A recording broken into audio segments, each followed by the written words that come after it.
future, talk radio will actually educate, inspire, and make you think. The future is now. Topics and music that affect your life from Universal Broadcasting Network. Tune in at ubnradio.com.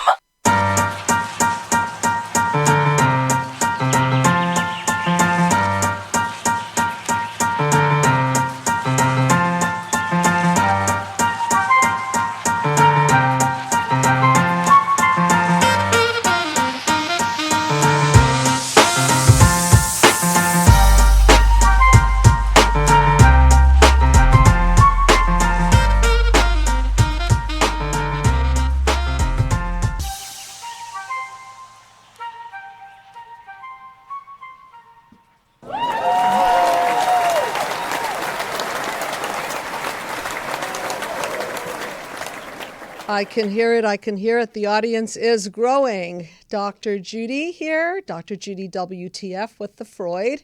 And this is a call-in show, folks. So please do call in 323-843-2826. And for those of you who are tuning in for the very first time, we are going to be doing a lot of shrinking and a lot of analyzing the cause of human psychopathology, and I should emphasize inorganic because we can't help what is genetic and organic. That's just kind of built in there. But we are going to be breaking down the cause of all inorganic psychopathology. The way I see it is predicated on human disconnect. And tonight's topic is fear of failure. So I want to start by saying that back in the early 2000s, I created a system of healing systems gone wrong. And anything that causes us pain, suffering, a feeling of being disjointed, a feeling of being disconnected from, is because we, from birth, need certain ingredients to life in order to have a healthy human psyche. If you would be so kind as to put the mind map up, I can show it and talk it. And so thank you very much. So if you look at the mind map, it is divided into 9 panels. And the top third of these 9 panels represent the past, childhood wounds, how they embed and how they encode in you. The middle third represents all of the chaos of what got encoded, misinformation, lies, information that's harmful to your mental psyche. The chaos is born out of that, and then people create what I call defense mechanisms. These defense mechanisms lock us into what I call a psychological prison, and they limit us. They limit our ability to grow because of this psychological prison and the nature of the defense mechanisms. We think they're protecting us, and sometimes they do. The problem is sometimes they smother us, sometimes they choke the living life force out of us and leave us in the dark, so to speak. So the middle section of the mind map represents what we need to do to take out the psychological poison. And so in order to move on and reboot the system, which is the last piece of the mind map, panel number 789, we have to go through a step-by-step mind map healing process, which literally traces wounds of childhood, which there are 5 of: physical abuse, sexual abuse, there is neglect, smothering, and then there is emotional abuse. So those are the 5 wounds of childhood, and it's really, really difficult to get out of childhood unscathed. I don't know anybody who has a white picket fence childhood exactly. However, some of us get more emotional goodies than others, and some of us then have a hardier start in life, and then therefore we're more able to tolerate life's slings and arrows, so to speak. So going back to today's topic, fear of failure.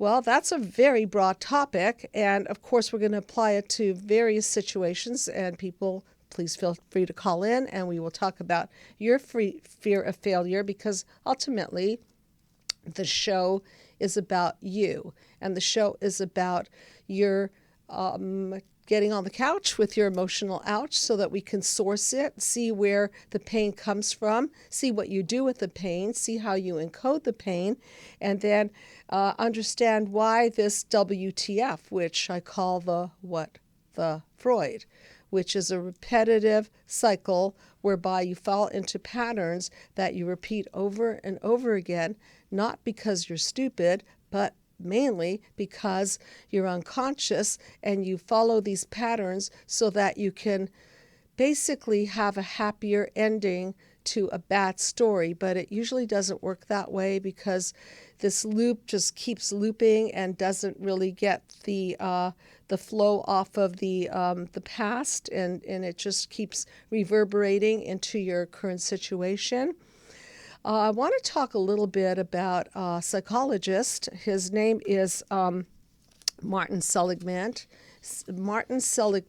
and he had a concept called learned helplessness. And I want to read a little bit about it. Learned helplessness came out of his interest in depression. So Seligman and his colleagues discovered that the experimental conditioning protocol they used in dogs led to behaviors which were unexpected.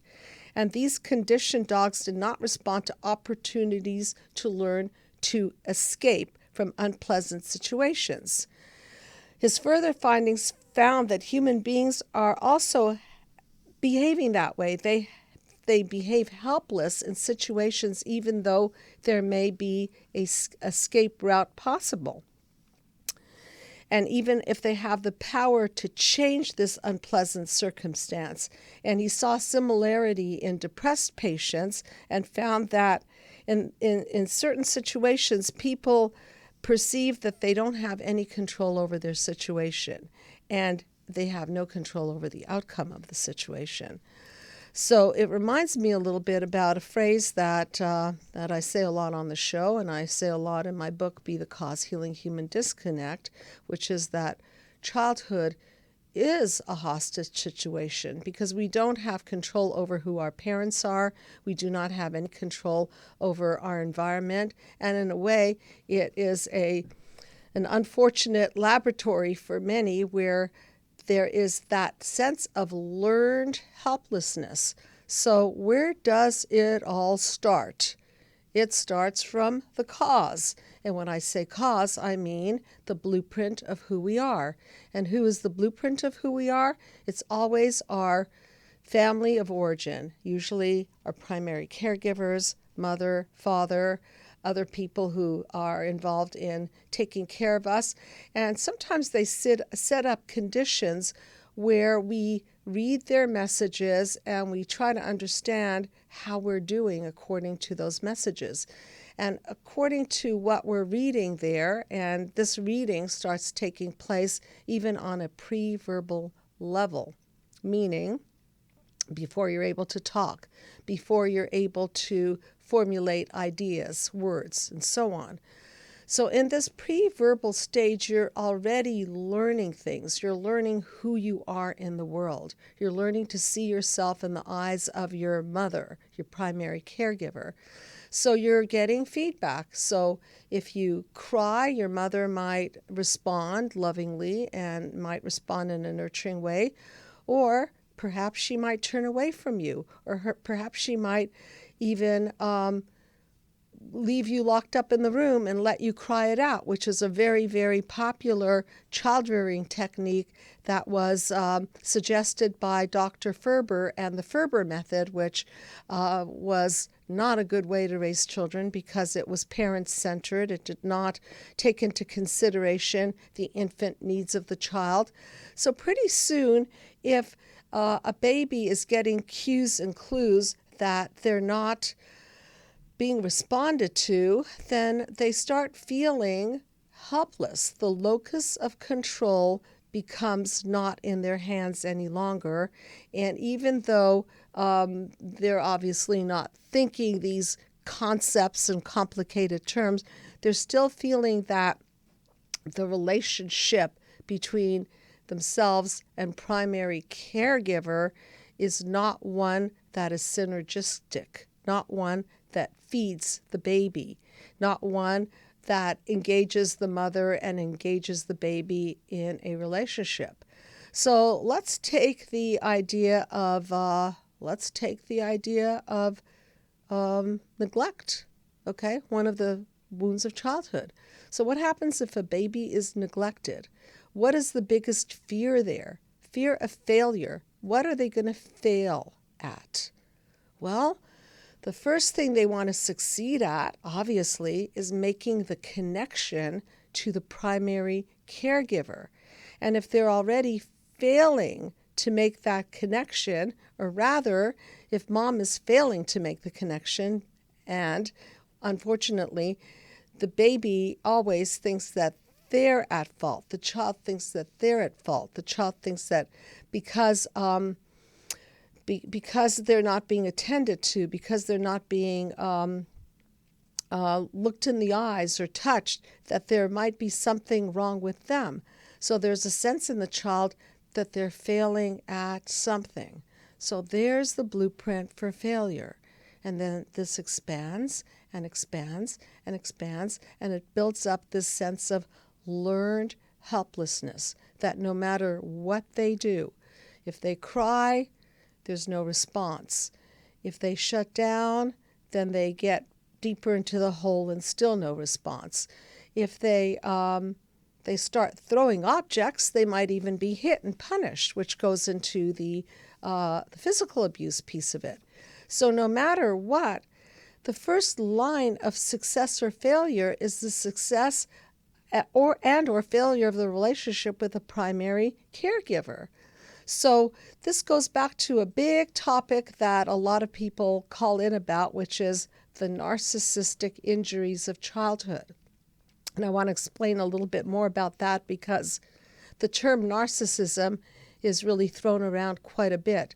And what I mean by that is a system gone wrong, a system whereby the mother is supposed to nurture the baby. The mother is supposed to be a positive, loving feedback loop to the baby, measuring and rewarding the success of that infant child. And if that is not present, then that child will not have a really strong inner core sense of self. And again, can you see that the locus of control will not form within the child? It will always be this kind of an outside thing of, what am I doing wrong? What can I do more to please you? And this then translates into relationships later in life. So again, this is a call-in show. So people, please call in 323-843-2826 and get on the couch, and we could talk about your fears of failure in various aspects of life. So again, a really, really broad topic and a very, very common reason people come to therapy. They come to therapy because they, for example, want to start a new venture. Maybe they want to go back to school and they want to get a degree in engineering. However, they're scared. Why are they scared? Why would anybody be scared to go back to school and get a degree? Well, maybe they're afraid that they're going to get a bad grade, or they're afraid that the teacher is going to criticize them, or maybe they're afraid that after all they won't be able to go the whole 9 yards and complete their course. So what's going on here? So why are they going in with the idea that they can possibly fail? Why aren't they driven by success?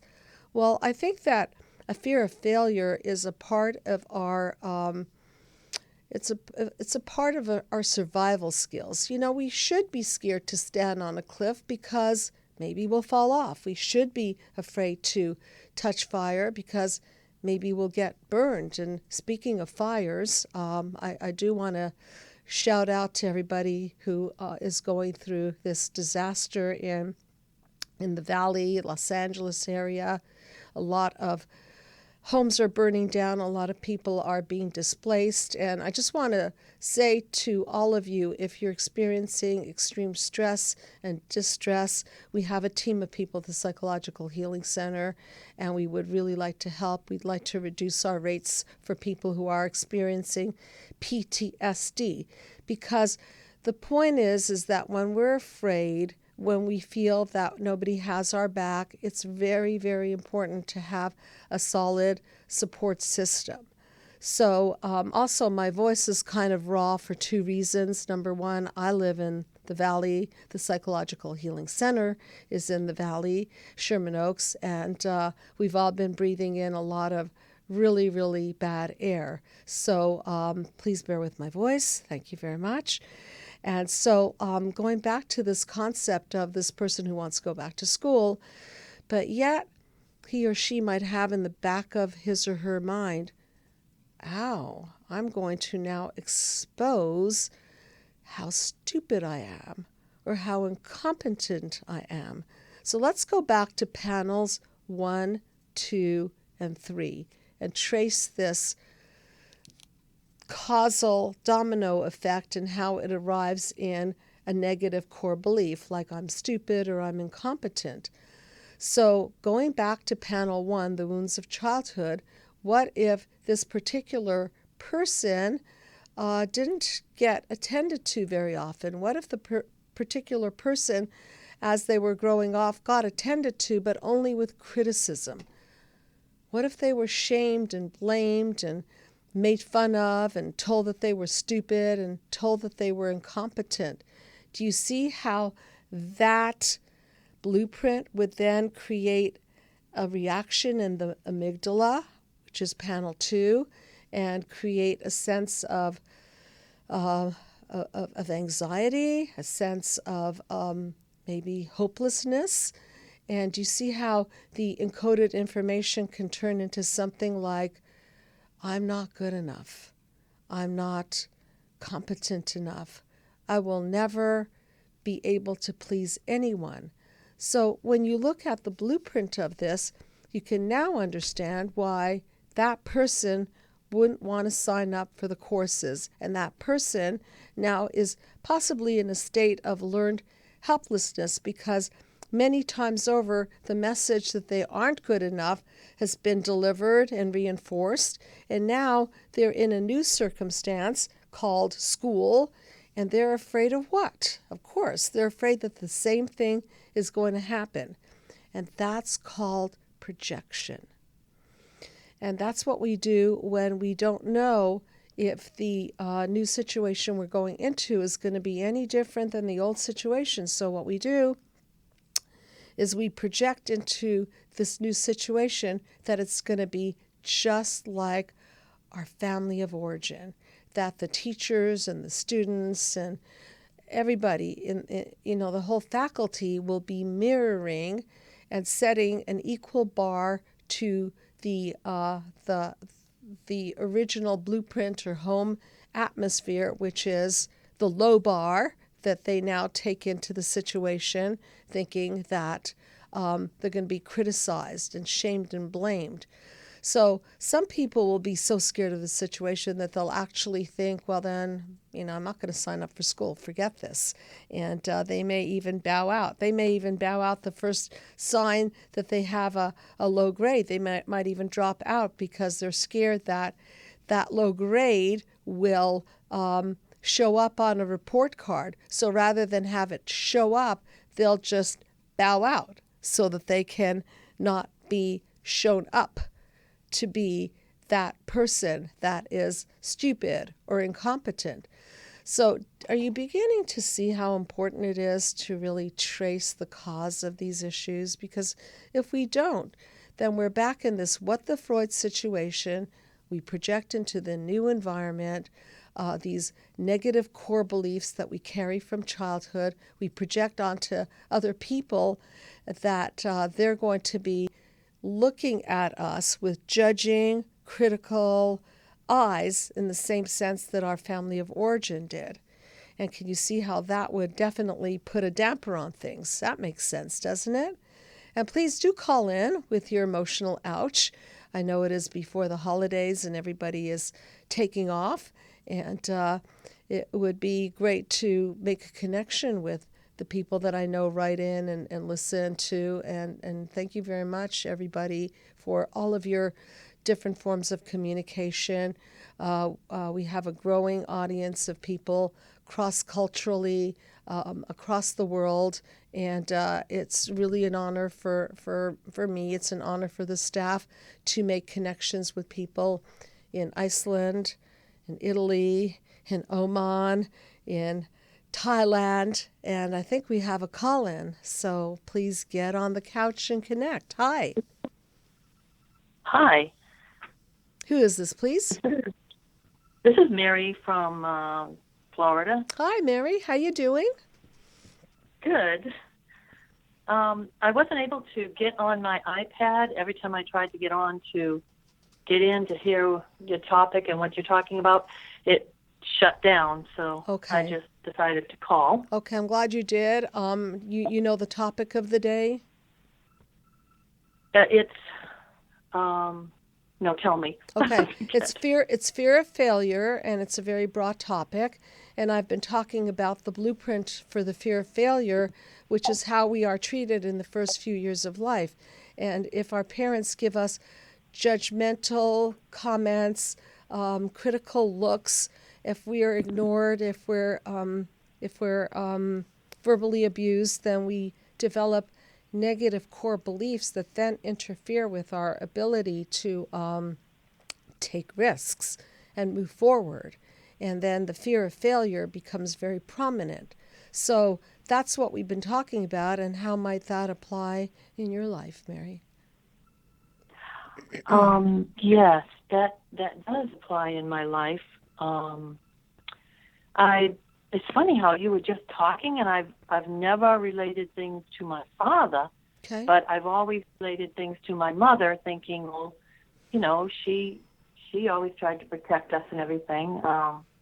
But actually, my father was, an alcoholic, and he did things so, I saw them, like hold a gun to my mother's head Wow. that was loaded, Okay. and then go outside and shoot the gun off and hold a knife to her throat, and things like that, she had to tell me later on in life that, how can you not remember these things, but I guess I blocked it out.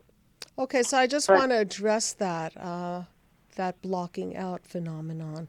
This is very, very common in trauma, and watching your parents engage in this abusive manner is a trauma. It's child abuse. It's reportable.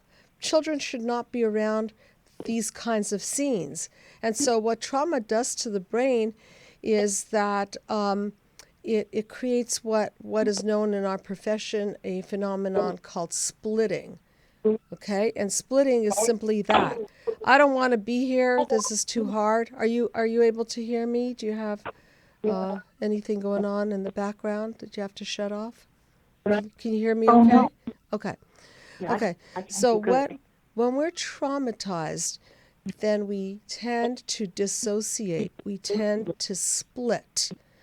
And so the splitting creates a safety zone in that you don't remember, and it also wipes out the memories. So it's not surprising that your mother is telling you these things and you're telling her, I don't remember.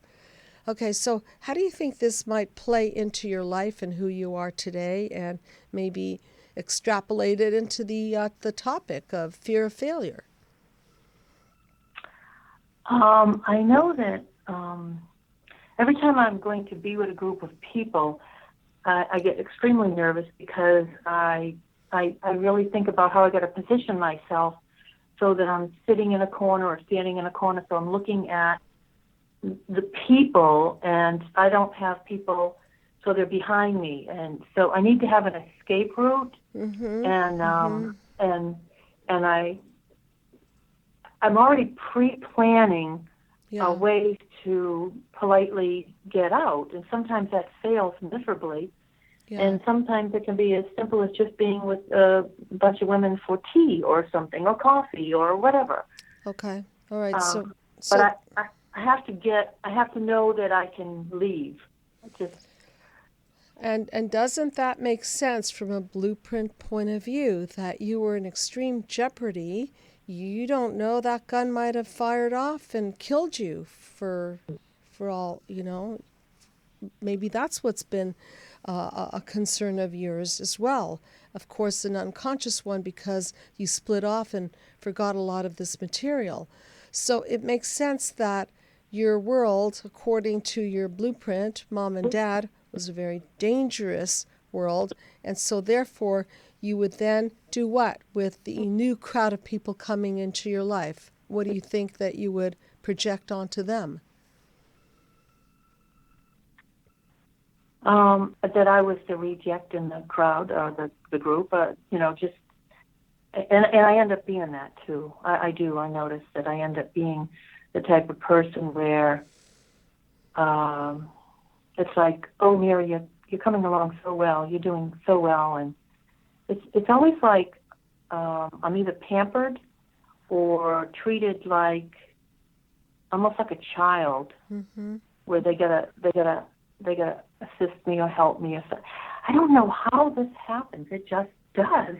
Well, okay. And sometimes I'll be very strong. I'll be a very strong person. Okay. And yet, time passes, and meeting with the friends and stuff like that. Time passes, and they've got to help me, and I'm like, oh my gosh, it's happened again. Well, I'm trying to picture you in a room full of people, and I talk a lot about how parents set the bar. So you're in this situation, and you're fearing that maybe people are not that safe in general. So the fear is that people are not that safe, and the fear of failure is that you don't know what to do about it. There it goes again, that learned helplessness, that you're trapped in a situation. You don't have an escape route, even though you do, but in your mind you don't think that you do, because childhood is a hostage situation and you're still stuck in that phase of fearing that you can't get out, that there's nobody that has your back, because this was what you had growing up. You had nobody that really had your back. Does it make sense to you? Yeah. Yeah, it does. It does. And I don't know if my mother trying to abort me, when I was in the womb, and I don't know if that, because I heard you talk about, I've been watching your YouTube, if that has something to do with, you said they sense things. And I don't know if you sense things in the womb and you're not wanted. I was the child that wasn't wanted. Were your parents So married? I don't know. Were they married?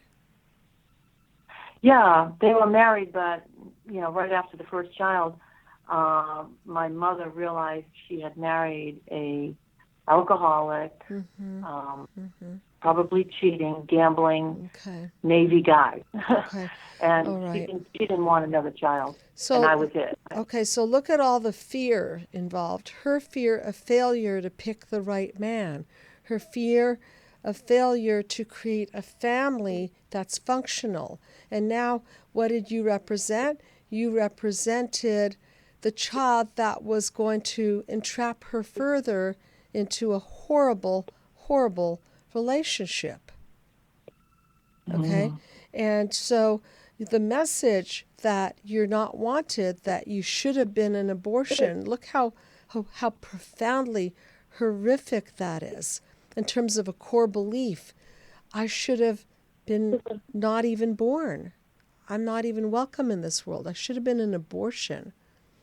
That's about as low as a person can feel about themselves, correct? And this is a message that your mother ingrained in you because she told you so, did she not? She actually told you that she wished she would have aborted you. Years later. Okay. Okay. All right. So what kinds of fears do you think this created in you growing up later on in your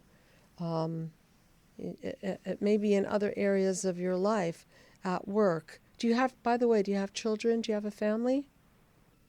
I have one child by the first marriage, and we got married. My husband and I are married later, where he has 3, but they were teenagers and they stayed with the mother. Okay. So I would say my one child, and that's what got me to watch your YouTubes. I was desperately searching for passive aggressive. Okay. Because I don't know what I've done to my daughter that's caused her to be so passive aggressive that I recognized it in your YouTube where I get sick. I mean, I get dangerously sick where I have just wanted to stay in bed for days and days. I've gone through that now several times in my life. Okay. And I'm recovering now again. And now another incident happened where we're not going to speak to each other. We're not going to see each other. And I'm doing all I can to stay stable. You mean to your daughter? You're not going to speak to your daughter? We're not speaking. You're not speaking. It's mutual. Okay. And why? What happened? What was the disconnect? My daughter has always done things that are similar to what was mentioned on your YouTube, which is, like the things like I'm coming, and you wait in the car for half an hour to an hour while she's coming. She's 43, Okay. and Okay. it's always an excuse. Mm-hmm. She's always late, always, and then she's always saying whatever to me. I mean, these little clues. Right. So, as I like to say, I like to teach people to think like a shrink. And whenever we see symptoms, we can begin to say to ourselves, they're communicating something. So they can't say it in direct words, but they're going to do it indirectly. Okay? So what might be her fear? I know that she, it's just like you said, they don't want to work. She has this incredible fear to go to work and not succeed. Okay. Just to the point where she sabotages every chance to get a job when I try to help her. Okay, so let's work backwards. Let's go back to the blueprint.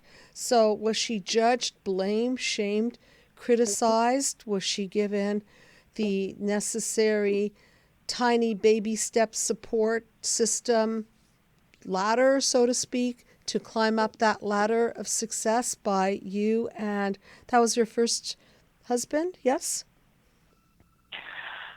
I was caught when she was born, I was in I call it a cult. It was Jehovah's Witnesses. I was there 11 years. So, I mean, I always was, talking about the end of the world. Oh, so, okay. I mean, I got out of it. So, the impression she would get would be, the talk in the Kingdom Hall and all that, that was the end of the world. The end of the world is coming. The end of the world. Knock on the doors, tell people.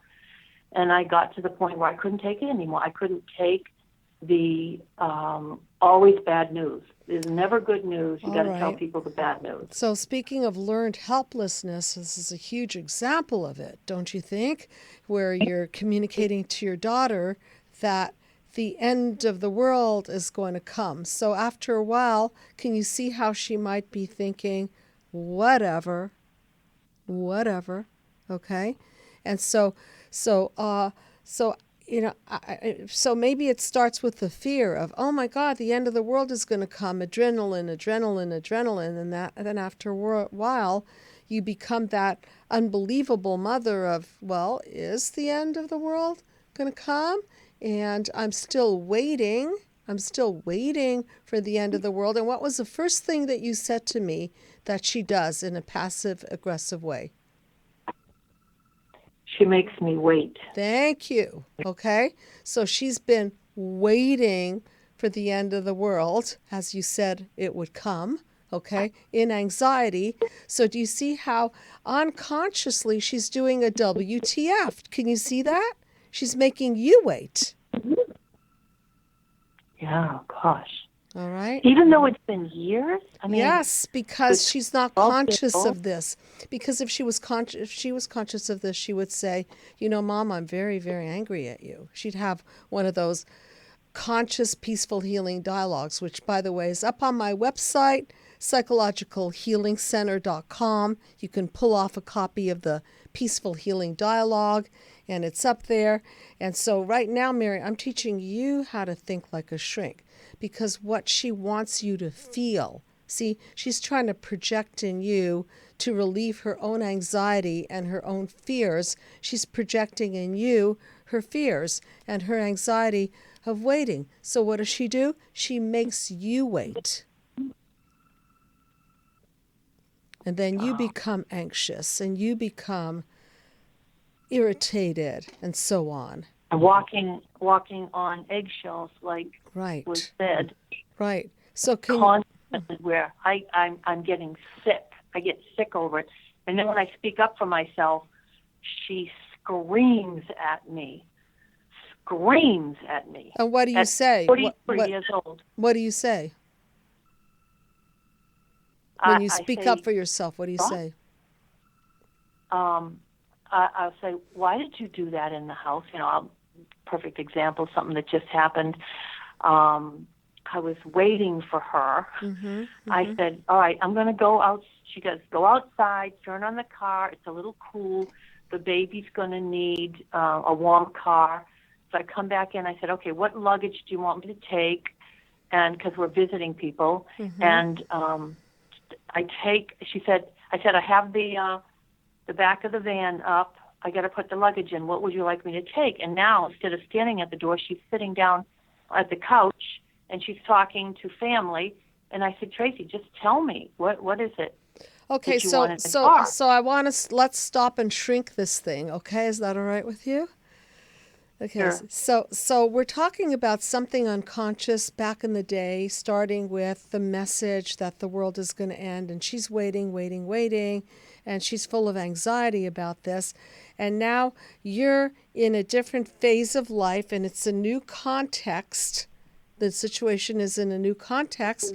And so the missing piece of this is the entire system gone wrong, because that system went wrong not on that day when you were putting stuff into the car or whatever and she was waiting. This system went wrong a long time ago. So when you express your frustration to her about that moment, what didn't happen is her dialogue with you from years ago saying, Mom, I'm so angry at you that you put this in my head. Mom, I'm so angry at you that you made me wait and wait and wait and wait. Okay? And I don't even know how to explain this to you. So here's how I'm going to explain it to you. I'm going to make you wait. See how that feels. Okay? So then that action, that unconscious action, turns into what we label as passive aggressive. But again, if you look at this whole system gone wrong, you could see the etiology or the cause of this and the trickle down of it. And here you are getting angry at her for waiting when she didn't even clean out her feelings about how angry she is at you for telling her to wait for the end of the world to come. Do you see that? I see it, but why can't she see that the world didn't come to an end? She's an adult now, and we talked over how Jehovah's Witnesses are wrong in their belief. Well, why? Yeah, she can probably see it. Everything that you're saying is very logical, but the psyche is not logical. That's why we call it psychological, the logic of the psyche, and emphasis on the psycho because sometimes it sounds crazy, doesn't it? That she's making you wait now, and that, years ago when you were telling her this, she might be really angry at you that you were involved in this particular cult and that you exposed her to this particular cult, okay, which brought her into a hostage situation. So she might have this fear of failure to be able to really communicate with you and to be understood and heard by you. And this, again, goes back to a multi-generational thing where you too were in a hostage situation. You weren't in a cult, but you were in a hostage situation because you were with parents that were abusive. You had a father who had a gun to your mother's head, and then there were shots being heard and so on and so forth. And so multi-generationally, you guys were all in a hostage situation. It's just that yours was different than hers. So can you see how this kind of languaging, this passive-aggressive languaging came about? Can you see how her fear of not being heard and understood and her fear of being held hostage to this cult that she didn't even sign up for? Do you see how all that fits together? Yeah, when I think about her dad, who was not in it, Mm-hmm. and I took Christmas away, I didn't want Christmas in the house. Okay. It would make him furious, and then we weren't allowed to have birthdays, and so I would secretly be happy that he would take care of that part of it, but outwardly But you I couldn't would show it my because anger. no, you couldn't because you were in the cult. You were in the Jehovah's Witness cult. Okay, so her fear, if you look at fear of failure, her failure to have a proper childhood, her failure to have regular things like birthdays or Christmas or Thanksgiving dinners or, anything like that, that was off the table. And so who took it off the table? Me. You're being punished. Yeah. Do you see that?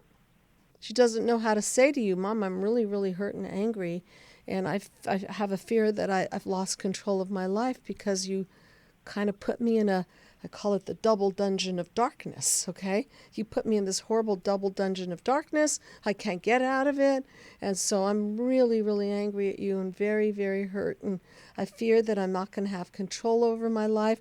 I fear that I won't be able to have my communications understood, and this is the only primitive way I can do it.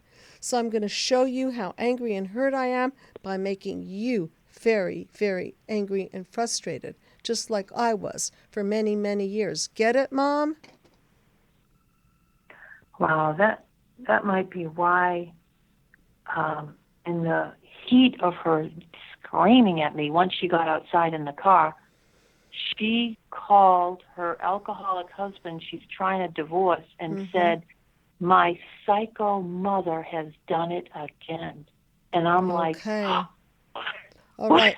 So looking at it through this lens of perception, what did you do that she thought was psycho mothering or psycho mother behavior? I pointed out to her what she wanted me to do, and I didn't do it in the order she wanted me to do it in. So, and then her passive aggressive kicks in, and the whole thing flips over as if I did something to her in that incident. Right. And she's so furious with me that she couldn't control me. There we go. That she lost it. Yes. So everything was out of her control, you see? So when you give indication that she's out of control again and not doing things in the order that she needs it to be done, do you see how unconscious this all is? That's why it sounds so crazy. And we're looking at it straight up going like, my daughter's passive aggressive and, she's behaving so crazily. I'm saying we're not crazy, we're made crazy. And it's not that you woke up to make her crazy. It's just that you came from a system gone wrong, and your family came from a system gone wrong, and so on and so forth. And so as we begin to study these layers, and including cultural layers, I don't know your culture. What culture are you from? You mean, I don't know, it's debatable, Irish, French, more French, my maiden name. Is that what you mean? Yeah, because we also carry cultural wounds, okay? We're wounded on so many different layers. And so I know I have another call coming in, but I want you to understand that our cracked lens of perception gets cracked because the damage is done in the early years and the rest of the stuff gets played out in the here and now. So please be in touch with my team or me, and we'll straighten this out for you, okay? So, Mary, thank you for calling in, and there's a lot more to be revealed here, but you get the drift of connecting these dots. Yes? Yeah, for the first time, I do. Okay. All right. Thank you. And just, Thank you. You're welcome. My pleasure. Thanks for calling in. Okay. You're on the couch with your emotional ouch about fear of failure. Did that person leave? Okay. Sorry. Oh, call back. Very cool. Okay. Hi, Hi. Who's this? Deidre. I would like to talk to Dr. Judy. Hey, Deidre. You're talking to Dr. Judy. How you doing? I'm fine. How are you? I'm good. Thank you. Other than my voice, I'm great. Great to hear from you. So tell me what question you might have about fear of failure. I definitely have that fear of failure. Been looking at your YouTube videos and came from a narcissist father. It seems like a codependent mother. Okay. I'm the youngest of 4. Okay. And I was always shamed, put down. I'm an achiever now. I've been a supervisor on every job I've ever been on, and I've been on 3. But yet I did not graduate high school, and I am afraid to return back to college. Okay. I am afraid to fail. Okay, so let's shrink it. Let's connect the dots and go back to the cause. You mentioned narcissistic father, did you say? Codependent mother? Yes? Yes. Okay, so narcissistic father means it's all about him, right? Esteeming him. So there's not much left over for you, is there? There's not much brownie points and handouts of good job for you because he's the center of attention. And then you've got a codependent mother, and who is her concern? Do you think her number one concern is you or the narcissist? The narcissist. Of course, because he wouldn't have married her if he would have prioritized you over him. He would have kicked her to the curb. So she had to be a good girl, a good wife, and so she had a fear of abandonment already built in, and he already sniffed that out and decided to hook up with her because she was good narcissistic supply bait. Okay, so let's study the system. She made him the center of attention. You got demeaned, devalued, whatever happened, either directly or indirectly. You didn't get reinforced for your accolades, for your achievements. And you said that you were also verbally abused. Is that correct? Oh, yes. Okay. Shamed. Like my what? My inner core is damaged. Okay. So you've been listening to enough of these videos to understand the importance of knowing your negative core belief, correct? Correct. Okay, so what do you think your negative core belief is after all this damage? Unworthy. Unworthy. Okay. I am unworthy. If that Not is your good enough. not good, I am not good enough. So if that is what you're led by, then why would you want to put yourself in a situation where you can expose yourself and not be good enough? So wouldn't it make sense that you would want to avoid school? You would want to avoid grades? You would want to avoid feedback? Yes. Okay, so when I talk about core beliefs, I also call them negative limiting core beliefs. And so do you think that what your parents communicated to you verbally and non-verbally was based on truth, or was it based on their dysfunction? Based on their dysfunction. And yet the baby of you, the child of you, does what with it? I believed it. That's correct. That's right. There's the psychovirus. It goes into your head. It goes into your belief system. It goes into what I call the psycho DNA of you. And then it limits you. You know, there was an experiment with fleas. It was really interesting. They put fleas in a jar, and then they put the top on the jar and punched little holes in it so they could breathe. And then the fleas learned that the jar, they could only jump so high, and then they hit their bodies on the jar, at the top of the lid of the jar, And then after a while, the experimenter took the lid off. Guess what happened to the fleas? They still only jump that high. That's you. That's you. Okay? That's you. So you only will jump that high because at the core of you, you believe that you're not worthy. You don't believe it. You don't believe that you're capable. You don't believe that you can achieve. You don't believe that even if you did achieve, people could recognize your worth. You don't believe it. So why try? And somehow, good for you that you were able to kind of break out of that limiting core belief and become a supervisor. Yes. And then the next step would be taking another risk and exposing yourself to what? Potentially what? What else lies ahead? Right. What else can I achieve? Yeah, but there's a danger there. Don't you see that if you don't make it, then it's going to activate what? The feelings that I've always felt that I'm not good enough. That's right. That's right. And there's that lid. See? The lid. There it is again. The lid. Yeah. So I want you It to... happened. Yeah, it's actually happening. So I know we have a few more minutes left? 5 minutes. Okay. So we have a few more minutes. I'm going to be shrinking a tune soon about the concept of fear of failure, but I want you to see the entire connect the dots of what you've told me about your narcissistic father, your codependent mother, the limitations in the family, your inability to really be heard and seen, the limitations in the family of what they believed you to be and how you translated it and bought into it. You bought into the lie.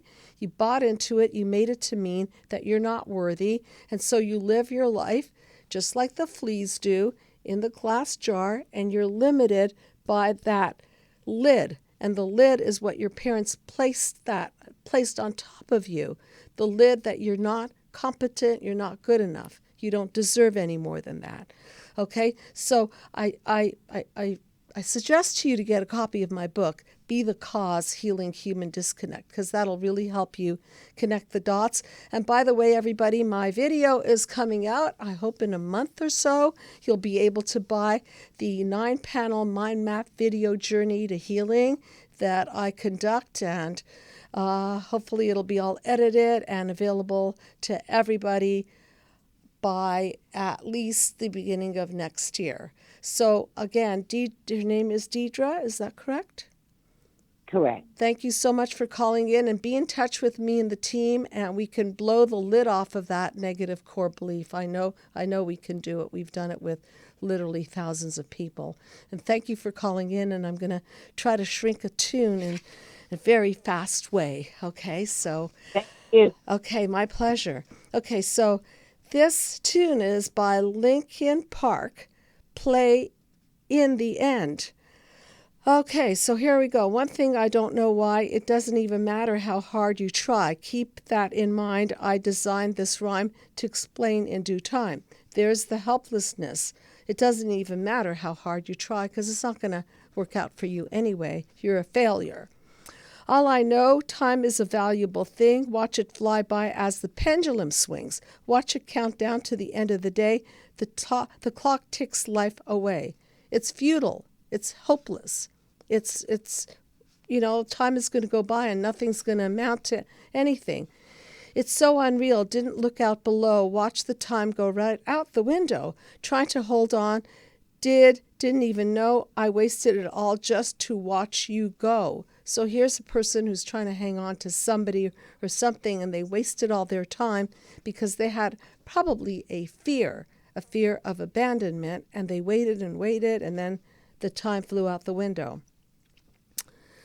I kept everything inside, and even though I tried, it all fell apart.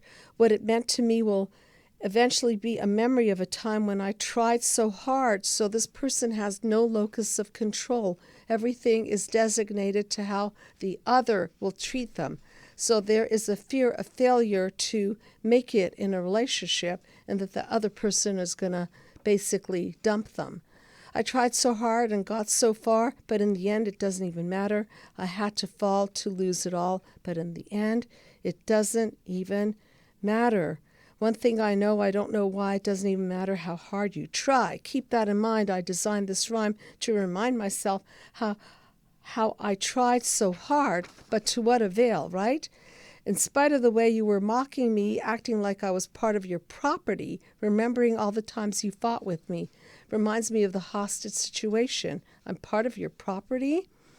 I'm surprised I got so far with all the limitations.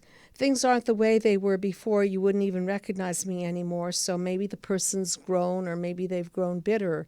Not that you knew me back then, but it all comes back to me in the end. So maybe they're taking some form of responsibility, but sure as hell a lot of time has gone by now. You kept everything inside, and even though I tried, it all fell apart. What it meant to me will eventually be a memory of a time when I tried so hard. Well, it seems like they were trying really hard. The other person wasn't really trying hard. This show has been about fear of failure. So apparently this person has a fear that they weren't effectual at keeping the relationship. They were not effectual and they failed. So thank you so much for tuning in. For the people in the Valley, Los Angeles area, please keep safe. Be proactive. If you're in the line of fire, literally, then proactively get out if you feel that you're under threat. And make sure that you hydrate and wear masks and have plenty of food and shelter and reach out to your loved ones. And please, for those of you who can offer up aid in the form of money, in the form of shelter, please do, because ultimately it's about caring and sharing and extending yourself so that we could make our world, as difficult as it is, a little bit sweeter and a little bit kinder. So thank you for tuning in to Dr. Judy WTF with the Freud.